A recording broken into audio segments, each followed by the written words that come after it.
तू हिंदू बनेगा न मुसलमान बनेगा, इंसान की औलाद है इंसान बनेगा। ये कारगिल की पहाड़ियों को फतह करने वाला कोई हिंदू नहीं था, बल्कि कारगिल की पहाड़ियों को नाराए तकबीर अल्लाह अकबर कहकर फतह करने वाले मुसलमान फौजी थे। उस्मानी साहब, ये आजम खान साहब हैं, यूपी के बड़े मुस्लिम लीडर माने जाते हैं। इस तरह की ज़ुबान को आप किस तरह से देखते हैं? ये बहुत गलत ज़ुबान है जी। हर आदमी को बोलने से पहले खुद को ये सोचना चाहिए कि मैं एक लेकिन कोई हिंदुस्तानी कंडेम हूँ। क्यों नहीं करता? कोई मुस्लिम संगठन, कोई जो धर्म गुरु है, वो ऐसी बातों को निंदा क्यों नहीं करता है? सर, निंदा करने के लिए खड़ा क्यों नहीं होता उनके खिलाफ कि आजम खान साहब आप गलत बोल रहे हैं? क्योंकि उससे पूरे मुसलमानों की इमेज खराब होती है, पूरे हिंदुओं की इमेज खराब होती है। जो भी लोग बोल रहे हैं, बाबा रामदेव जो बोल रहे हैं, यदि उनको हिंदुओं का रिप्रेजेंटेटिव मानेंगे तो सबकी इमेज खराब होगी। नहीं, ऐसा इनका ये मानना होता है कि ये अगर इस तरह बोलेंगे तो ये मुसलमानों को खुश कर देंगे, ऐसी विचारधारा इनकी होती है। बिल्कुल। और बेसिकली आज का जो नागरिक है वो इतना पढ़ा लिखा हो चुका कि उसकी अवेयरनेस को देखते हुए ये नहीं कह सकते कि वो किसी एक पार्ट की तरफ बढ़ जाएगा। अब ये बातें जो शब्दावली है, शब्दावली को ये खुद भी अगर सुनेंगे तो इन्हें खुद को भी अच्छा नहीं लगेगा। क्योंकि कोई चीज़ होती है, जैसे खुद चाय पिए बनी हुई अपने हाथ की, तो उसको भी बदमजा लगेगी। वो स्थिति इनकी खुद की है। नहीं, लेकिन जब आप खड़े नहीं होंगे उसके खिलाफ तो विजय त्रिवेदी को तो लगेगा कि आप भी साथ दे रहे हैं आजम खान साहब का। कैसे मुझे लगेगा कि आपके दिल में क्या है? नहीं, मैं खुल के इस बात को कहूंगा कि इस प्रकार की भाषा का उपयोग कतई नहीं होना चाहिए कि किसी विश्व जहरीली जुबान ना हो। हाँ, जहरीली जुबान के ऊपर हम इस प्रकार की भाषा का इस्तेमाल करें जिससे हम अपने आप को एक पार्ट में बांट दें। ये जो अपने आप को एक पार्ट में बांटना है, ये भी तो हम अपने आप को एक नीति से अलग हटा रहे हैं। ये भी हमारे लिए गलत है। हम जब देश के नागरिक हैं, हमारी फौज एक है, फौज के अंदर सभी धर्म के लोग हैं, सब लोग ईमानदारी से लड़ रहे हैं। हम ये कह सकते हैं कि हम हिंदू मुस्लिमों ने मिलकर अपने देश को आज़ाद कराया या हिंदू मुस्लिम मिलकर कारगिल को जितवाया। ये भी एक बहुत अच्छी भाषा है। तो फादर, क्या रास्ता आपको दिखता है? क्योंकि मुझे लग रहा है धर्म ग्रंथ जितने हैं वो उनसे काम चल नहीं रहा। इसलिए नहीं चल रहा है क्योंकि लोग केवल स्वार्थी हैं। आज क्या है कि धर्म को भी जो लेते हैं, धर्म के पास जो लोग जाते हैं केवल स्वार्थ के लिए जाते हैं। अब भाषा जो आज सामने आ रही टीवी पे, चैनल पे जो हम देखते हैं भाषाओं को, ये भी स्वार्थ के। इससे किस चीज़ को हम प्रभावित करेंगे? और जहाँ जब तक स्वार्थ रहेगा तब तक धर्म का कोई भी महत्व लोगों के जीवन में, राजनीति में नहीं रहेगा। जैसे राजनीति को और धर्म को हम जोड़ने की कोशिश करें, अभी आप जोड़ोगे जब तक आपका दिल साफ नहीं, आप स्वार्थ के कारण काम कर रहे हैं। जहाँ स्वार्थ होगा वहाँ आपका काम सफल नहीं होगा। और आज स्वार्थी जीवन हो गया है। लोग केवल स्वार्थ के कारण अपने इस राजनीति को आगे बढ़ाना चाह रहे हैं। सबसे बड़ी खराबी आ रही है। धर्म ग्रंथ आजकल सिर्फ धर्मांतरण के लिए काम में आ रहे हैं? नहीं, ऐसा तो नहीं है। हालांकि जो प्रवचन है, धर्म ग्रंथ है, गांधी जी ने भी एक चीज़ कही है कि यदि धर्म हमारे हैं और उसको हम प्रैक्टिकल करें, धर्म जो बताता है कि जो हमने बोला कि हमें सच बोलना है, तो सच बोला उसको प्रैक्टिकल करना है। लेकिन सच कब बोलते हैं? केवल शब्दों में। आपने शब्द बोल दिए, लोगों को प्रभावित कर दिया, अच्छी वाक्पटुता आपकी है, आपके भाषण अच्छे हैं, तो लोगों को प्रभावित करने की कोशिश करते हैं, लेकिन उसको अपने जीवन में लागू नहीं। हम उंगली दूसरे को उठाते हैं, लेकिन वही काम हम कर रहे हैं। सब दिख रहा है सामने, आज सारे चैनल्स दिखा रहे हैं कि जो तो मतलब पॉलिटिकल लीडर्स में और धर्म गुरुओं में कोई ज्यादा फर्क नहीं है। वो भी बोलते अच्छा है, आप भी अच्छा बोलते हैं, करते सब एक ही तरह से। नहीं, वो इसलिए होता है कि धर्म गुरु कोशिश करते हैं। ऐसा नहीं है कि धर्म गुरु कोशिश करते हैं कि ये राजनीति को की शुद्धता रहे। ये मेन है। और शुद्धता कब होगी? जब इंसान उसको लेगा, अंदर लेगा। अब क्या है, भाषाओं का आप देखिए, राजनीति में जैसे धर्म गुरु राजनीति में आ जाए तो क्या होगा? गड़बड़ होगी। क्योंकि हमारा जो काम है ये धार्मिक काम है, उसको हमें लेना है। लेकिन जो राजनीति में लोग हैं उनका काम है तो उनको सही मार्गदर्शन कराना, ये हमारा काम होना चाहिए। महाराज जी, आपको लगता है, अभी हम बाबा रामदेव को सुन रहे थे, उनकी जुबान को आप वो करते हैं, अप्रूव करते हैं, सहमत हैं उनसे? नहीं, ऐसा है कि कोई भी शब्दावली जी, ये संतों की जुबान है। देखिए, ऐसा है कई बार ये जैसे कैसे बोल रहे थे मुझे तो पता नहीं है, जैसे एक बात के अंदर जैसे ये कह रहे थे कि किसी विदेशी से शादी नहीं कर रहे हैं तो किसी दलित से कर ले, यहाँ तक तो कोई गलत नहीं है जी। यहाँ तक तो कोई गलत नहीं है, क्योंकि कोई भी किसी से शादी कर ले, किसी मान लीजिए लोअर क्लास से, तो वो बढ़ेगी, अच्छा होगा, यहाँ तक तो कोई दिक्कत नहीं है। लेकिन आगे जैसे उन्होंने कह दिया कि वो हनीमून के लिए जाते, मुझे ये अच्छा नहीं लगा। लेकिन आप तो नहीं बोले ना पहले, आपको खड़ा होना चाहिए था कि भाई क्यों ये साधु संतों को भी बदनाम कर रहे हो आप। जो सवाल मैं उस्मानी जी से कर रहा हूँ वो आपसे कर रहा हूँ कि जब धर्म पर ही सवाल खड़ा हो। मामले में कहीं बोलते हैं तो फिर हम पर भी राजनीति नहीं, वो धर्म नहीं ना, वो ठप्पा लगा दिया जाता संत है। हमारी एक गरिमाएं हैं और वो अपने आप को संत के तौर पर, अनुसार एक गरिमा होती है हर एक की। सर प्रॉब्लम क्या है कि संत के तौर पर उसमें आपने ये कहा बाबा सही रामदेव है जो कि है, यदि कल हम खड़े होकर के 10 को लेके गए तो ये राजनीति करने आ गए। नहीं, धर्म तो ये ताकत ही देता है कि गलत चीजों के खिलाफ खड़े होना। मैं बताऊं, अभी आपने कहा कि अब महाराज जी आपको कहाँ राजनीति में घसीट लिया जी शुरू में। अभी नहीं, आपने मैं बोला। निवेदन ये कर रहा हूँ महाराज जी कि यदि बाबा रामदेव कुछ बोल रहे हैं तो यदि आप उसको अप्रूव कर रहे हैं, अप्रूव का मतलब यदि आपने उसके खिलाफ नहीं खड़े हुए तो मुझे लगा कि आचार्य जी में भी महाराज जी में भी क्या फर्क है। मैं आपको बताऊं कि मैंने तो उनको अभी सुना है जी। वास्तव में बताऊं आपका मतलब जितना भी संत समाज है वो कोई खड़ा नहीं हुआ ना। मैं व्यक्तिगत बात नहीं कर रहा हूँ, कोई संत समाज खड़ा नहीं हुआ कि बाबा रामदेव के लिए कहते ये ठीक नहीं कर रहे, इसमें क्या बुरा है। धर्म तो पहली बात ये सिखाता है कि गलत चीजों के खिलाफ आवाज किसी के लिए गलत नहीं। जी लखावत जी आपका बहुत साथ दे रहे हैं आजकल बाबा रामदेव। विजय जी देखिए बात यह है, दरअसल ये सारे बातें जितनी हो रही है ये हिंदुस्तान के जीवन मूल्यों से और यहाँ की संस्कृति और यहाँ का मूल जीवन जो है पद्धति है उसकी भिन्न भिन्न प्रकार की व्याख्याओं के झगड़े हो रहे हैं। मेरा कहना है कि आदि अनादि काल से ये देश अपने विचार के लिए, अपने जीवन पद्धति के लिए, आंतरिक लोकतंत्र के लिए विख्यात रहा है। ऐसा नहीं हमारे यहाँ राजशाही भी कभी रही होगी तो उनके भी आंतरिक लोकतंत्र तो रहा होगा जी, उसमें धर्मगुरु भी यदि कहीं पर निर्देश देते रहे होंगे तो उन्होंने भी लोकतांत्रिक व्यवस्था को पुष्ट किया। कहीं भी उन्होंने एकाधिकार की बात नहीं कही और ये नहीं कहा, किसी संत महात्मा ने किसी धर्म ग्रंथ में नहीं लिखा है कि एक आदमी ने जो बात कह दी वही सच होगी, बाकी सब लोगों का उसमें नहीं होगा। सब धर्म ग्रंथों में अपने अपने प्रकार से उनको व्याख्या किया। मेरा इतना सा कहना है कि कुल मिलाकर इस देश में राजनीतिक क्षेत्र के लोगों ने धर्म को अपने अपने स्वार्थ के हिसाब से उपयोग करना शुरू कर दिया। जी, उन्होंने ये कहना, मेरी बात सुनिए, आप कुछ भी कहिए ना, मेरा एक दूसरा कहना है। सवाल केवल इतना है कि आया इस हिंदुस्तान की जीवन पद्धति और देश के साथ और देश के मूल्यों के साथ जुड़ने वाले जितने विषय हैं वो वे कर जाते हैं, उनको बल मिल जाता है। जहाँ लगता है कि ये देश इसमें इस विचार के साथ ज़्यादा नहीं चल सकता वो पीछे रह जाते हैं और फिर उसमें से विवाद भाषा के नाम पर, पूजा पद्धति के आधार पर, क्षेत्र के आधार पर ये सारे, और फिर उसमें से जैसे एक बात बिल्कुल ठीक कही आज इन्होंने, बहुत अच्छी बात कही, ये जो असंतुलित विकास है ना ये इस देश की मूल जड़ है। यदि आज कन्याकुमारी से लेके कश्मीर तक और अटक से लेके कटक तक समान विकास होता, भाषा के आधार पर, पूजा पद्धति के, क्षेत्र के आधार के ऊपर यदि विकास में भेदभाव नहीं होता, हम वोटों की भिखारियों की हालत ये बन गई कि हमें तो जहाँ 5 वोट मिलते हैं वहाँ लट्टू लगाते हैं, जहाँ हमको 100 वोट मिलते हैं एक डामर का ड्रम डलवा देते हैं, जहाँ हमको 300 वोट मिलते हैं एक हैंडपंप खुदवा देते हैं। हमारा सोचने का नजरिया जब ये बन गया कि हम तो काम वहाँ करेंगे जहाँ से वोट मिल सकते हैं, फिर मान लीजिए किसी मोहल्ले की पेटी में हमारे वोट नहीं निकले तो 5 साल हम उनको परेशान करेंगे, उनके मन में हमारे प्रति घृणा पैदा होगी या हमारा विरोध पैदा होगा कि यार इन्होंने 5 साल हमारा कुछ नहीं किया तो वोट किस आधार पर देवें।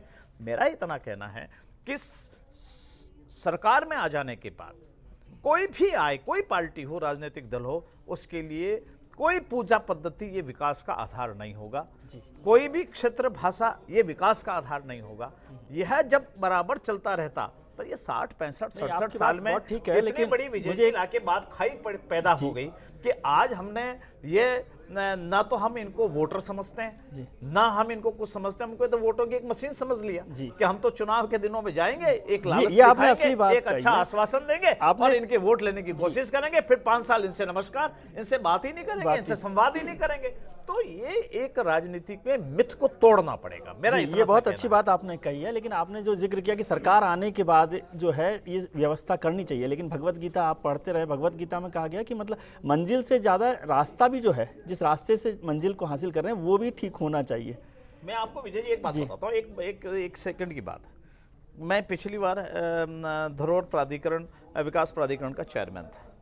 मैं मुख्यमंत्री वसुंधरा जी के पास गया और मैंने उनसे कहा कि मैंने राणा सांगा का मैं एक स्मारक बना रहा हूं, पर मुझे वहां हसन खां मेवाती का मुझे काम करना है क्योंकि उसने देश के लिए कुर्बानी दी थी। आप आश्चर्य करेंगे, संघ परिवार से लेकर के और मुख्यमंत्री वसुंधरा राजे तक सबने इसका समर्थन किया कि हाँ ये काम करना चाहिए। एक देशभक्त जो होता है उसकी कोई पूजा पद्धति नहीं होती। आज अब्दुल हमीद में और मेजर शैतान सिंह में हम फर्क करेंगे देश पे कुर्बानी देने वालों की, तो फिर ये झगड़े पैदा होना ही है और क्या। चलिए इस पर चर्चा जारी रखेंगे कि क्या वोट की मशीन, जो लखावत साहब ने बहुत अच्छी बात कही है कि क्या हमारे राजनेता वोटों की मशीन समझते हैं हमारे धर्म गुरुओं को और हमारी धार्मिक व्यवस्था को। इस पर चर्चा जारी रखेंगे, आप हमारे साथ बने रहिए, तुरंत लौटते हैं। धर्म को इस चुनावी मुद्दे में क्यों मोड़ते हो? धर्म अपनी जगह है, चुनाव अपनी जगह। ये एक समाज को तुष्टीकरण की राजनीति हो रही है। कोई उलेमाओं से मिल रहा है, कोई धर्मगुरुओं से मिल रहा है। दो घर हैं आपस में, एक हिंदू एक मुसलमान, तो उसमें टिकट को लेके चुनाव में दोनों घर अलग अलग हो जाते हैं, जिससे कि बंटवारा पैदा होने की संभावना होती है। ओ घड़ियाली देओ निकालनी आज पिया घर आया है, लालची आज पिया घर आया है, लालची पिया घर आया है। घड़ियाली देओ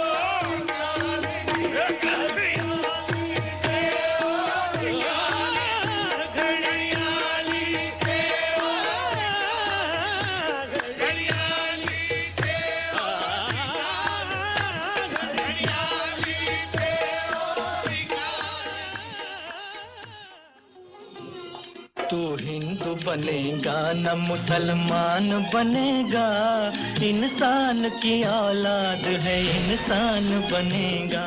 तू हिंदू बनेगा न मुसलमान बनेगा, इंसान की औलाद है इंसान बनेगा। पाकिस्तान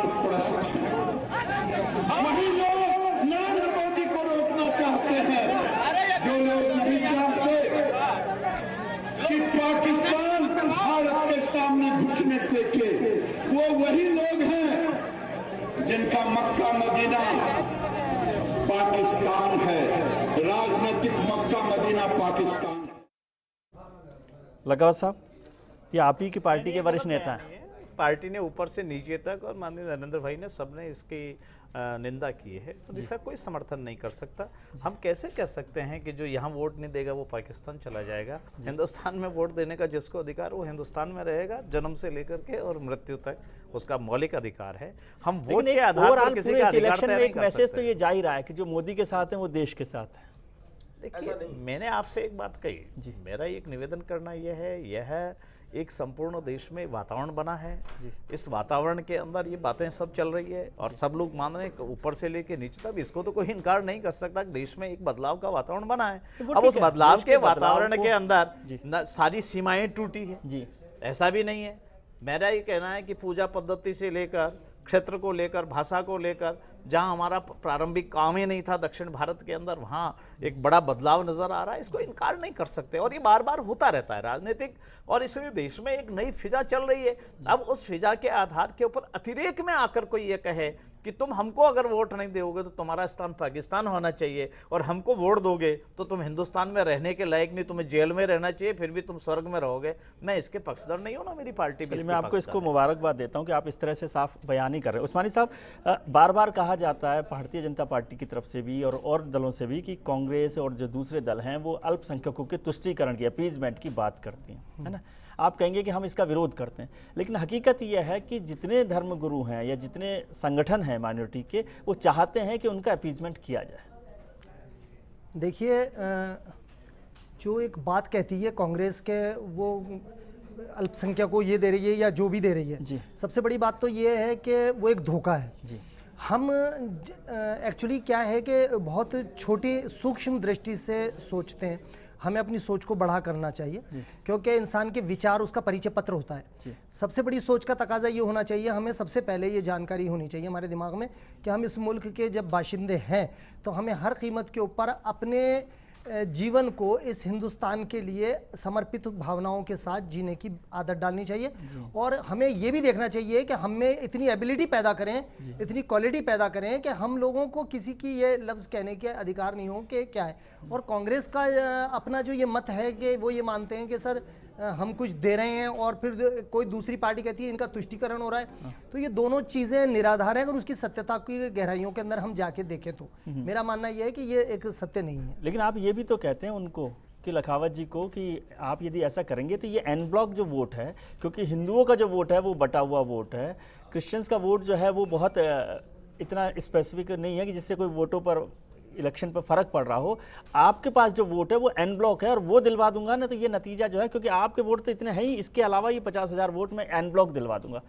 आप बड़े ताकतवर हैं, लखावत साहब से भी ज्यादा, मतलब नहीं, बड़े लीडर तो आप हैं। ये बिल्कुल मेरा, क्योंकि लखावत जी के कहने से तो 50,000 वोट एक साथ नहीं डलते, लेकिन उस्मानी साहब का दावा होगा कि वो 50,000 वोट दिलवा सकते। नहीं, यही मैं कहना चाहता हूं कि कोई भी धर्मगुरु अगर इस तरह की बात करता है कि हम 50,000 वोट डलवा देंगे, तो वो भी उसका अपना वहम है। क्योंकि प्रैक्टिकली मैंने अभी थोड़ी देर पहले कहा कि आज वोटर में अवेयरनेस आ चुकी है और पढ़ा लिखा वोटर है, उसे पता है कि सही और गलत क्या है। जब उसकी विचारधारा ये समझ में आ जाएगी कि हमारा सही और गलत क्या है, तो उसके बाद उसके वोट को किसी का अधीन या किसी की मोहताजगी की ज़रूरत नहीं है कि वो किसी पर्टिकुलर किसी काजी साहब या किसी इमाम साहब या किसी व्यक्ति के कहने पर वोट डालें। ये चीज़ अवेयरनेस बढ़ रही है, बहुत परसेंटेज तक बढ़ चुकी है, और आगे एक वक्त आएगा जब ये सब लोगों की भाषाओं का उद्देश्य समाप्त हो जाएगा, कोई मतलब नहीं रहेगा, और मतलब नहीं रहेगा, और उस वक्त वोटर अपने लेवल के ऊपर अपने निर्णय खुद लेने का अधिकारी होगा, और वो बहुत हद तक हो चुका है। फादर, आपको लगता है कि माइनॉरिटी का यदि हिसाब देखा जाए तो क्रिश्चियंस जो हैं वो मुस्लिम से भी ज़्यादा बड़ी संख्या में, मतलब छोटी माइनॉरिटी है, लेकिन उसको लेकर कभी कोई पॉलिटिकल पार्टी बड़ा फैसला नहीं करती, क्या वजह आप मानते हैं? वो कारण क्या है कि हम परसेंटेज में बहुत कम दिखाई देते हैं जी। लोग सोचते हैं कि कम लोग हैं, इनके वोट का इतना महत्व नहीं है। लेकिन एक चीज़ मैं हमेशा इस बात को कहता हूँ कि जहाँ हम रहते हैं वहाँ काम करते हैं। राजनेता आते हैं, काम करते हैं, काम के आधार पर वोट मांगने की कोशिश करते हैं। हम जहाँ रहते हैं, जिस भी एरिया में रहेंगे, हम डेवलपमेंट की बात करते हैं, लोगों के उत्थान की बात करते हैं, लोगों के साथ पर्सनली जुड़ते हैं, तो वो लोग हमारे साथ जुड़े हैं। यदि क्रिश्चियंस थोड़े भी हैं, लेकिन उनके साथ बहुत सारे लोग जुड़े हैं। और ऐसा नहीं कि वोट हमारे पास नहीं है, लेकिन हमने कभी वोटों की राजनीति नहीं की है।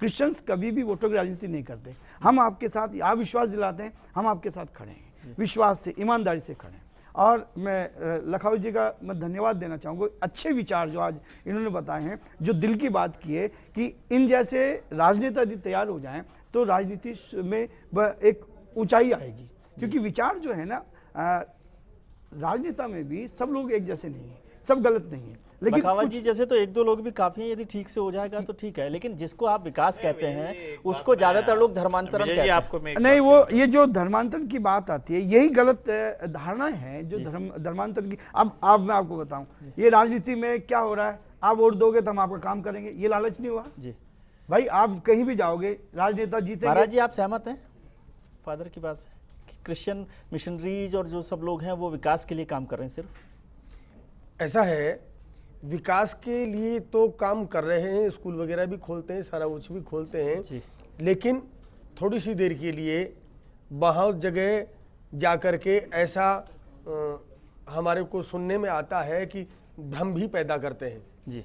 तो एक ऐसा है कि आपकी किसी की भी जनता को भ्रमित न नेता करें और न ही धर्मगुरु करें। साफ और स्पष्ट जनता की सेवा करने में जो धर्म के आधार से करें, आखिरी बात आपसे सेवा से करें। जी, ठीक है। कहना एक बड़ा वैसा विषय है, मौलवी साहब हों, चाहे आप पादरी साहब हों, चाहे महाराज जी हों, चाहे मैं हूँ, हम किस घर में पैदा हुए इसमें हमारा तो कोई योगदान है नहीं जी। तो इसलिए कौन किस घर में पैदा हो गया और किस पूजा पद्धति वाले घर में पैदा हो गया, इसमें तो हमारा चारों का योगदान नहीं है जी। वो तो ऊपर वाला जाने, हमारे माँ बाप जाने, भगवान जाने, या जो भी नाम लें, परंतु हमारा कर्म का झगड़ा है जी। कर्म हम कर रहे हैं, और इसलिए ये जितने विवाद और जितने मतांतर और सारे काम आ रहे हैं, ये बात एक निश्चित है। मैं आपसे एक बात कहना चाहता हूँ, मैं जब पार्लियामेंट में था उस समय मैंने एक रिपोर्ट पढ़ी। हो क्या रहा है इस देश में, दिक्कत दूसरी है। दिक्कत यह है कि हिंदुस्तान के लोगों की हिंदुस्तान के लिए काम करने में किसी की समस्या नहीं है जी।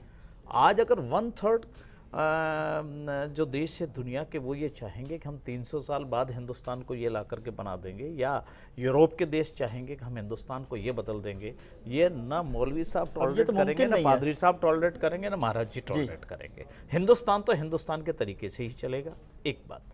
दूसरी बात, मैं आपसे एक बात कहता हूँ, मेरे जीवन में एक ऐसा प्रसंग आया कि मैं जब डेवलपमेंट था तो हमने तारागढ़ की एक सड़क बनाई 3000 फीट के पहाड़ को काट करके, वहाँ 100% मुस्लिम आबादी है। पर आप आश्चर्य करेंगे कि उसके बाद में 6 चुनाव निकल गए, मैं तो एक दिन में वोट मांगने नहीं गया वहाँ। मैंने वोट के लिए काम किया ही नहीं था जी। मैं ये जानता था कि मेरा दायित्व बनता है कि मैं वो काम करूं। परंतु मेरा ये कहना है कि कुल मिलाकर वोटों के अलावा जब आपस में बैठना शुरू करेंगे और समझना प्रारंभ करें तो इस समस्या का समाधान होगा। चलिए, ये वोट के दिनों में इसका समाधान ये बहुत बेहतर बात आपने की है और हम भी चाहेंगे कि वोटों के बाद इस समस्या का समाधान हो और इस पर साथ मिलकर बैठें। और ये अच्छी बात आज हमारे पैनल के साथ निकल कर आई है कि हिंदुस्तान का वोटर समझदार हो गया है। अब ये राजनेता और धर्मगुरु भी समझ लेंगे तो बेहतर होगा। आप सब लोगों का बहुत बहुत शुक्रिया। बिग फाइट लाइव में आज इतना ही। कल फिर हाजिर होंगे नए मुद्दे और नए मेहमानों के साथ। तब तक के लिए खुश रहिए और चलते चलते एक खूबसूरत गीत। मसाने में होई दिगंबर के हैं, मसाने में